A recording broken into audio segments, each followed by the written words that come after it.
സംസ്ഥാനത്ത് മത്സ്യബന്ധനത്തിന് പോകുമ്പോൾ ചെറുമീനുകളെ പരമാവധി ഒഴിവാക്കണമെന്നുള്ള നിർദ്ദേശം ലംഘിക്കുന്നവർക്കെതിരെ കർശന നടപടികൾ സ്വീകരിച്ചു വരികയാണ് ഫിഷറീസ് വകുപ്പ്.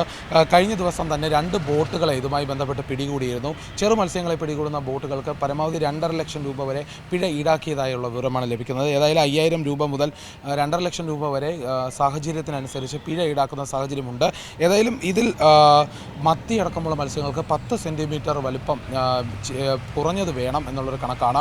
അതിൽ ചെറിയ മീനുകൾ പിടിക്കുമ്പോൾ അതിന് പിഴ ചുമത്തും. അതുമായി ബന്ധപ്പെട്ട് കൃത്യമായി പരിശോധന നടന്നു വരികയാണ്. കിളിമീനിന് 12 സെൻറ്റിമീറ്ററും അയലയ്ക്ക് 14 സെൻറ്റിമീറ്ററും നീളമാണ് നിശ്ചയിച്ചിരിക്കുന്നത്. 58 ഇനത്തിൽപ്പെട്ട മത്സ്യങ്ങളുടെ കണക്കുകളാണ് ഇപ്പോൾ ഫിഷറീസ് വകുപ്പ് നേരത്തെ തന്നെ നൽകിയിട്ടുള്ളത്. ചെറുമീനുകളെ പിടിച്ച് മത്സ്യസമ്പത്തിനെ നശിപ്പിക്കുന്ന ഒരു സാഹചര്യം പലയിടത്തും വലിയ ബോട്ടുകളിൽ കാണുന്നുണ്ട്. ചെറുമീനുകളെ പിടിക്കാനുള്ള പ്രത്യേക വലയടക്കം ഉപയോഗിക്കുന്ന സാഹചര്യങ്ങൾ കണ്ടുവരുന്നുണ്ട്. അതിനെതിരെ കർശനമായ നടപടി സ്വീകരിക്കുന്ന ഒരു സാഹചര്യമാണുള്ളത്.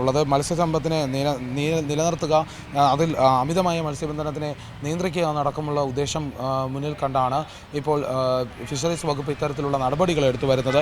അതോടൊപ്പം തന്നെ ഈ കേര, ചൂര അടക്കമുള്ള വലിയ മത്സ്യങ്ങൾക്ക് 31 സെൻറ്റിമീറ്ററാണ് വലിപ്പം നിശ്ചയിച്ചിട്ടുള്ളത്. അതിന് താഴേക്കുള്ള മത്സ്യങ്ങളെ പരമാവധി ഒഴിവാക്കണമെന്നുള്ള ഒരു നിബന്ധനയുണ്ട്. എന്നാൽ അത് പാലിക്കാതെയാണ് ഇപ്പോൾ മത്സ്യബന്ധനം നടക്കുന്നത്.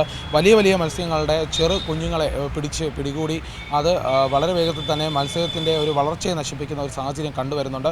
അതുകൊണ്ട് വരും ദിവസങ്ങളിൽ കർശനമായ ഒരു പരിശോധന ഉണ്ടാകും. മത്സ്യബന്ധന ബോട്ടുകൾ ഇനി കടലിലേക്ക് ഇറങ്ങുമ്പോൾ ബോട്ടിൻ്റെ വലിപ്പം അനുസരിച്ച് കർശനമായ പരിശോധന അത്തരത്തിൽ ഉണ്ടാകും. ഏതായാലും പിഴയും അത്തരത്തിലായിരിക്കും ഈടാക്കുന്നതെന്നാണ് ഇപ്പോൾ ലഭിക്കുന്ന വിവരം.